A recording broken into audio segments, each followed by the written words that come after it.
Welcome to Down to Business with V, a show dedicated to bringing you actionable information to help protect you, your families, your businesses, and the community.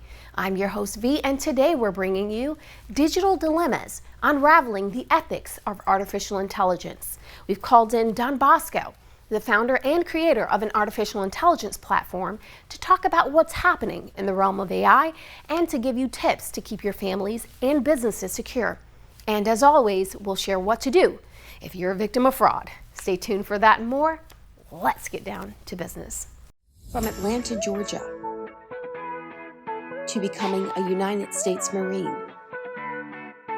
to Washington, D.C., and every place in between, everybody calls me V. My goal is to bring you resources, education, and knowledge from sources you can trust, that informs and protects to safeguard our families, our businesses, and the community. Now let's get down to business.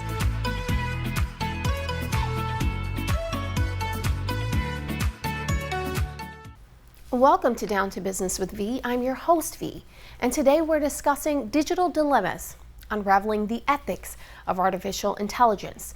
To bring awareness to the subject, we have in the studio with us Don Bosco, founder and CEO of BHuman.ai.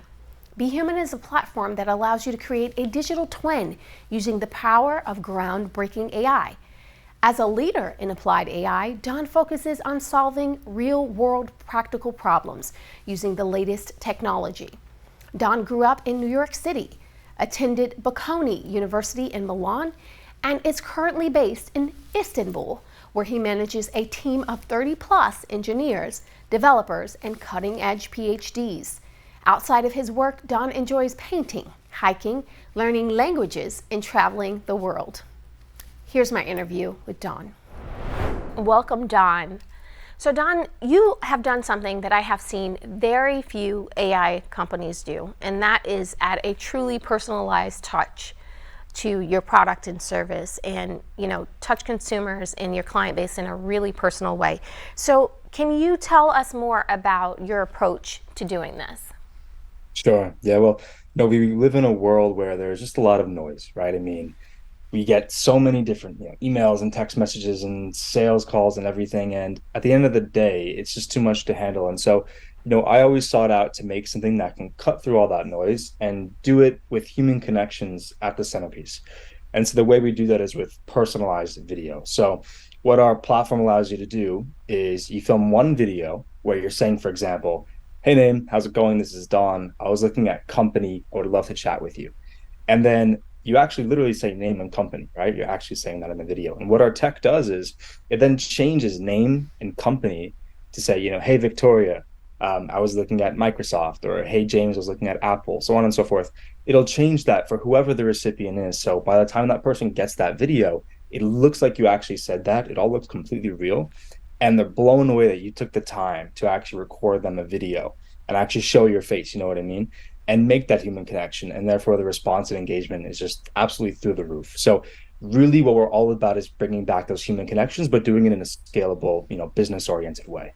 Yeah, when we had our initial call, you talked about how when there was a point in your career when you were endeavoring to do sales for, whatever organization, and you said that likened it to if you stopped someone on the street, they were more inclined to give you a few minutes, but if you sent them an email, you'd never really hear back from them.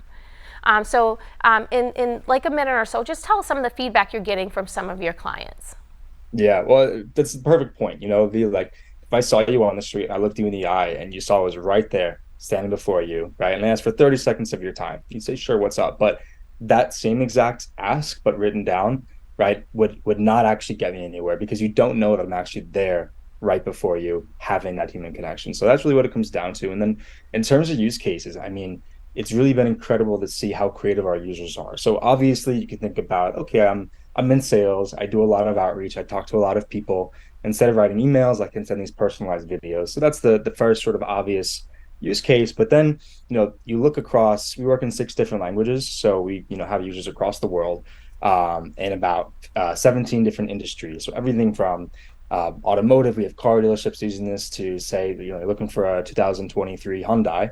Well, 1 minute after you type that into the search bar of your dealership website, you get a video saying, "Hey V, we actually have that Hyundai in the lot right now. Why don't you come in for a test drive? I have the time right available in an hour." Right? That's just one example. Or, we see it being used in politics. We see it being used in healthcare. So, for example, missed appointments for healthcare is a really, really big problem, because a lot of specialist time is wasted, basically, with appointments that people don't show up to. So if you remind people with a personalized video, perhaps from the doctor, him or herself, where they actually think, okay, like this is not just some automated text, like there's actually a person waiting for me, like there's actually human pressure, right? Not just some automated system that we kind of just half ignore. So it's really about, with that human connection, we're able to have a response that we can't any other way. And then you can use that literally in every industry. And one other really fun use case finally is like gyms use this a lot. So if you haven't been to the gym in 2 weeks, you get a video. It's like, V, where have you been? Like, I haven't seen you. Come on, get in here. I want to see you tomorrow. You know what I mean?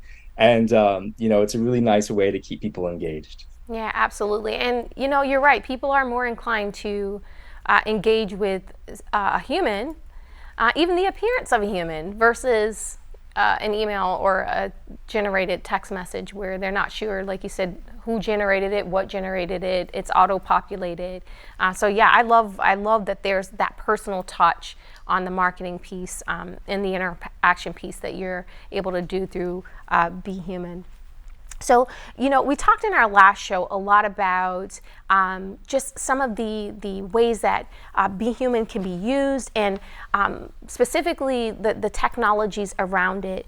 And we know that our audience is going to have a lot of questions about not only artificial intelligence and machine learning. They have concerns about where this is going, and how they will be impacted. And we wanted to give you the opportunity to address some of those, especially knowing your heart for the product and service that you've created, which is really to take this artificial intelligence and the machine learning and really amplify and create and bring back the human interaction and the human touch to those things that are inanimate, Right. and bring some value to that. So let's talk a little bit about some ways that BHuman is addressing fraud in this space, because we know that it's happening, and how you would suggest that other companies that are endeavoring to do something similar to what you're doing or in this AI space could do the same. Sure. Yeah. So, I mean, the first thing is we set up all of our engineering so that it's actually not possible to generate videos with us or to make a clone of yourself with us unless you follow our process. And by following that process, it's very clear about what you're doing. You know what I mean? So I can't just take a random video of you and then, throw it into our platform and boom, generate videos of you saying something crazy, right? You need to follow the guidelines on our platform to basically give the system what it needs to produce the output. And in doing so, you're very aware, okay, I'm cloning myself at BHuman.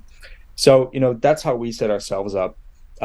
But sort of talking more broadly about the space, I've seen a couple of interesting things. One really nice protection mechanism is a couple of voice cloning companies have this, where let's say there's an audio file, right? And you're not sure if it's a real audio file or if it's a voice cloned audio file. Well, basically, there are ways for them to put a mark on that file, where you can then upload that file back to that platform, and it'll tell you whether that was generated by that platform or whether it wasn't. So whether it was a cloned audio or whether it's a real audio. So there's a lot of things you can do, basically sort of putting hidden marks on files that are able to tell you this was generated or this was not generated. That's the first thing. But, I think more broadly, you know, despite all that, there will be a lot of bad actors in the space, and there's really no way around that. I think that goes for any new technology where it does something, really impressive that can be used for good or evil. And, unfortunately, people will choose the latter sometimes. And the best way to fight that is really to be educated about it and to, know what the technology can do, know what's out there, and be more skeptical. And I'll give you an example.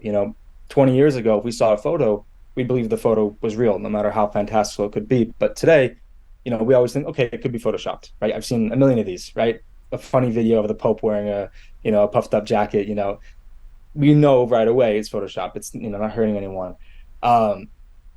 Now, of course, it could be not a funny use case. It could be something, political, for example, right? But at this point, we have that sort of question in the back of our mind. And I think over time, we need to start doing that same thing with video.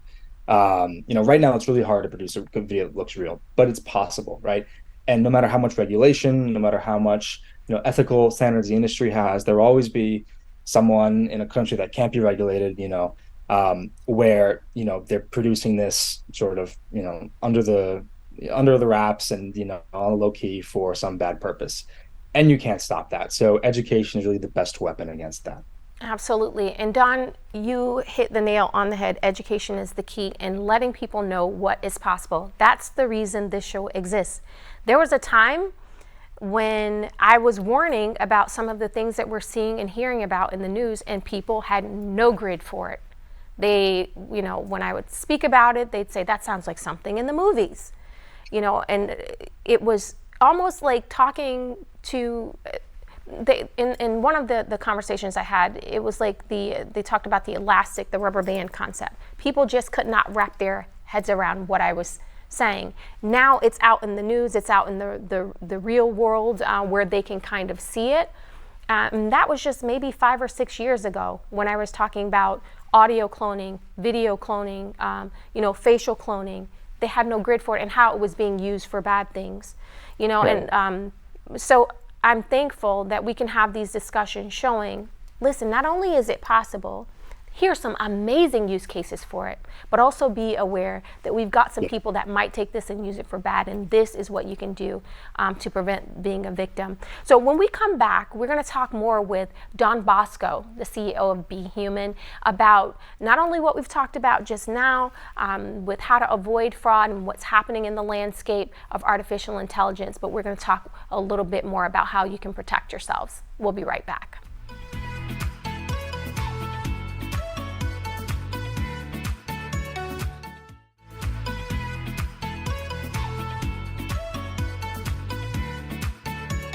Welcome back to Down to Business with V. I'm your host, V, and today we're discussing ethics in artificial intelligence.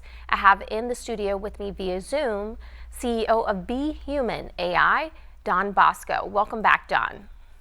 Great to be here. Thanks, V. Awesome. Thank you for coming. So, Don, we've been talking about just some of the concerns that our viewers might have regarding artificial intelligence, and allowing you to shed some light on some of the concerns that they may have. Earlier this year, Asa Raskin, who is the CEO and founder for the Center for Humane Technology, spoke in a speech about the fact that we live in an age where audio evidence no longer exists and video evidence no longer exists. Now, we have your product, BHuman, which is a way that we can use artificial intelligence to create digital personas and digital clones. And it shows the bright side of that because we're using it to reach our customer base and to engage in marketing and give a human and personal touch to that. But there are some malicious actors out there, Don, that are using artificial intelligence and technology for malicious purposes. And we know that we're going to encounter that. Can you just talk a little bit about what happens and how we can deal with people using artificial intelligence to create non-consensual images using AI? Sure. Yeah, I mean, I think the first thing that we all have to accept is that this will happen, and there's not a way to completely control it, right? Because, at the core of it, right, what do you need to generate, let's say, a digital clone of someone, right? That looks real, right? Well, I mean, today it's very difficult. I mean, you do need like a lot of advanced models and things like that. But let's say you find a way to acquire, or let's say this is 2 years down the road where it's widespread, no longer difficult, right? Um, all you need is essentially a GPU, a computer, right? And you can make this happen. And so there is no effectively, I love to be proven wrong on this, but from what I see, there's really no way to regulate someone in a place, like China or Russia, for example, making these sorts of nefarious use cases for the kind of technology BHuman and other companies are developing. And so, I think that, there's a lot that we can talk about around like guardrails and how we can have a verification check. Let's say I have a suspicion that a video or an audio might be fake, what I can do to sort of look into that. But really, I think the average consumer being aware is the number one thing that we can do. Yeah, absolutely. You talked and touched a little bit on the fact that it's really very difficult to regulate this type of technology, especially coming out of other countries. And we Yeah. know these malicious actors are going to use it. I write and report on deep fakes and how it's being used on the political landscape, how it's being used against women.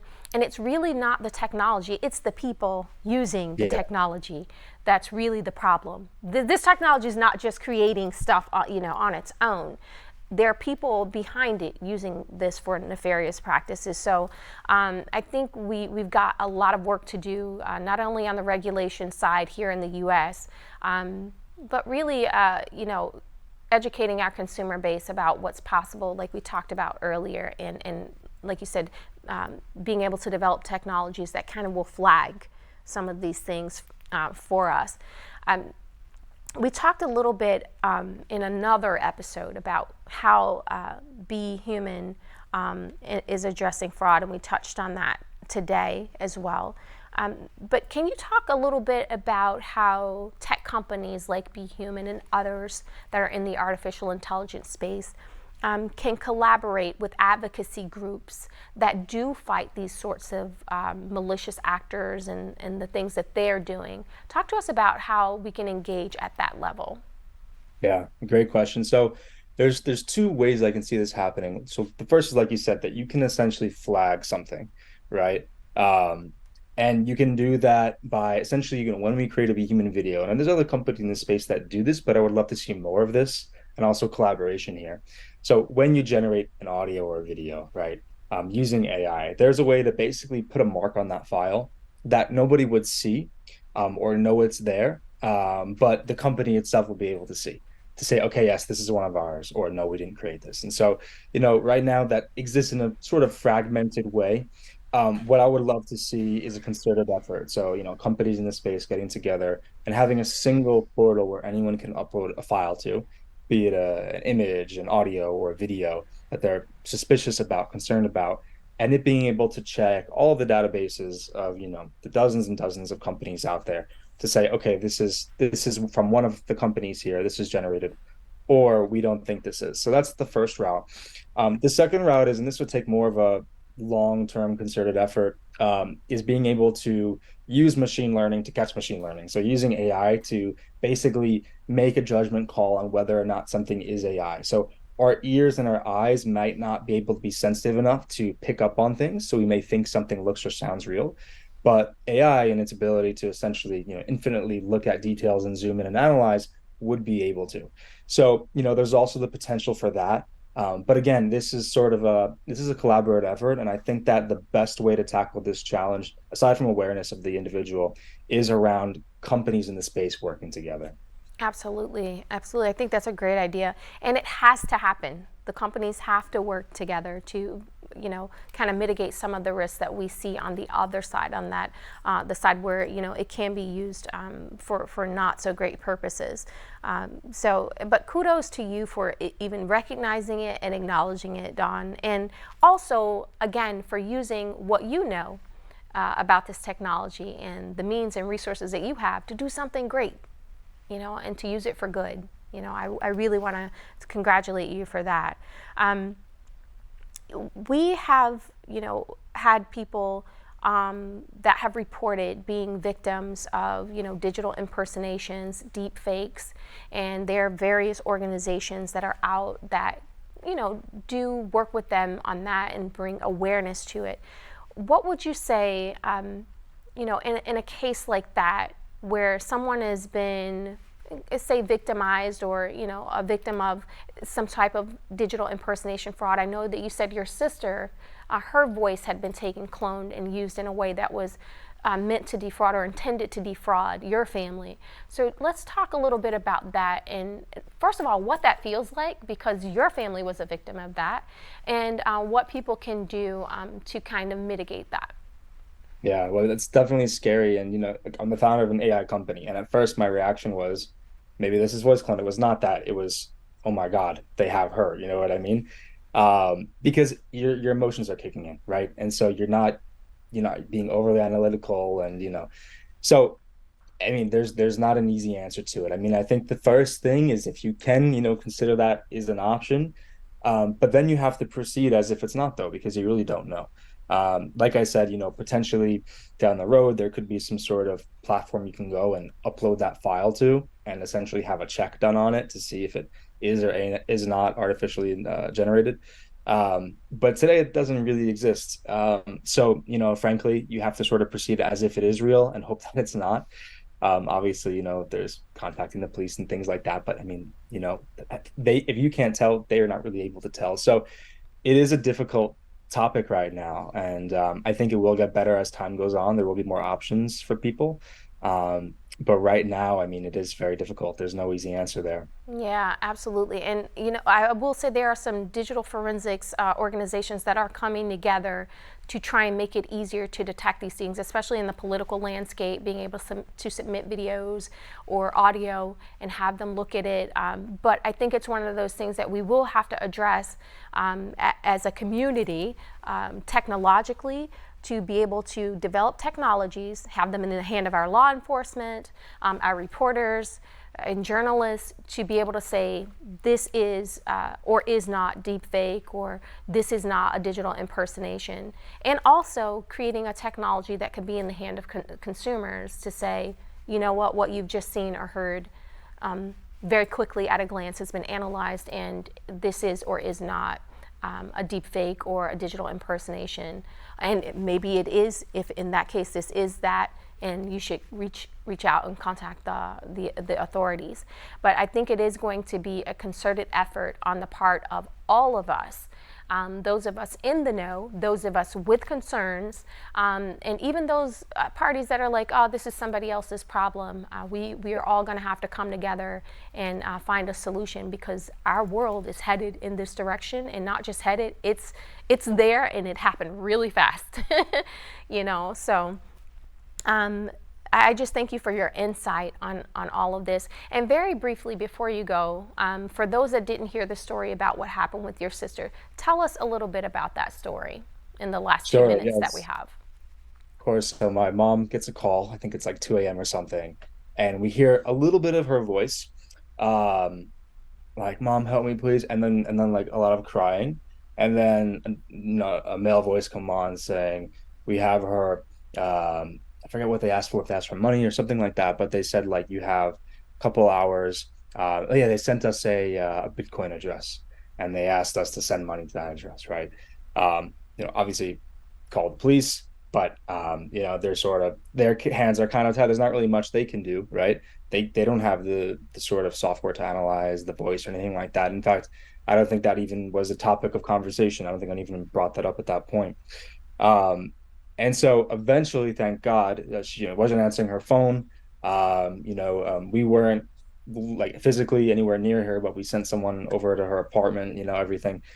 Thank God, eventually, we were able to get through to her over a phone call after a couple hours. But it's very difficult until then. Obviously, we knew she was fine when she answered the phone. Went and checked the apartment, she was fine. But up to that point, sadly, due to AI, we just didn't know. And so it's the world we live in, unfortunately. Yeah, unfortunately, and not only due to AI, but due to the malicious actor that used AI in such an Yeah. awful and egregious way. And Don, I'm so sorry that happened to your family, but I'm glad that everything is okay. That it sounds extraordinarily frightening, but you're right. Sadly, this is the world we live in. And Don, thank you so much for being with us today. Thank you for what you're doing at BHuman and trying to bring light and life to this artificial intelligence world that we are endeavoring upon, creating that human touch, maintaining that human touch, and personalizing these interactions that otherwise would not be. So thank you so much for sharing your knowledge and expertise with us. Don Bosco, CEO of BHuman.